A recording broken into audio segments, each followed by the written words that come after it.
जानकारी के लिए हम बता दी कि पश्चिम बंगाल से अपन भारत भोजपुरी के power star superstar Pawan Singh ji ने वहां से इलेक्शन लड़े से चुनाव लड़े से मना कर दिले बड़न, साफ साफ बीजेपी के टिकट वापिस कर दिले बड़न। अब सुने में आवत है भैया जिज्ञा से कि भोजपुरी के जानल मानल हस्ती अक्षरा सिंह अब चुनाव लड़े आइल बड़ी भैया आसनसोल से।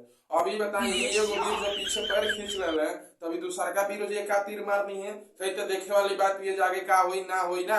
लेकिन अब जिज्ञा ये में कहे उनकर पिताजी मतलब में कहले बानी कि जोन भी ओकर फैसला हुई हमनी के सर्वमान्य हुई। तो अभी बताई भैया हमरा के कि का हो जगह से आप लोग हम लोग हमरा तो नहीं खेला तुम लोग के चुनाव जीत पाए नहीं खैर अगर उनका आजमावे के चाहत है जाई आजमाई कोनो दिक्कत नहीं है वहां करी और सब कोई की आजादी है भाई लड़ल खैर कोनो बात नहीं है।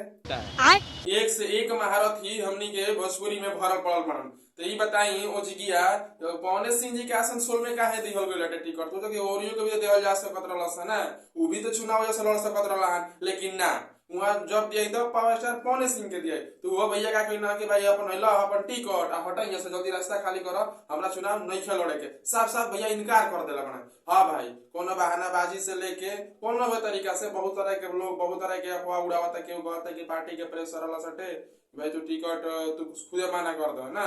बहुत लोग कहता है कि बंगाल के प्रति शब्द गाना के जाना के लेके बंगाल के जनता इनकरा के एक्सेप्ट ना कर पाई जब पहले सब जानकारी रहल तो फिर का जरूरत रहा खूंटा में गोड़ लगा तोड़ला के हाँ का जरूरत रहा के दुपल के खुशी देला के ना तू चाहते रह चला इनकरा खुश कर दो और फिर अपन अथी को गोटी सेट कर लिए। लेकिन बीजेपी से टिकट मिलला के मतलब चुनाव जीत पूरा भारी मतों से विजय भइल ठीक बा। लेकिन ऐसा का हो गइल हम तो नहीं बता सकत जो वहाँ के साफ साफ मना कर देनी।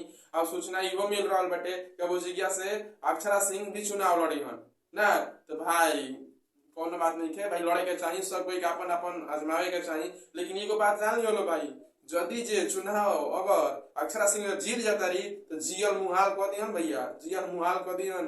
तो कमेंट करके बताएं कि अक्षरा सिंह मुझे जीत पाए कि ना जीत पाए। ठीक है मिलते हैं नेक्स्ट वीडियो में तब तक के लिए जय श्री राम।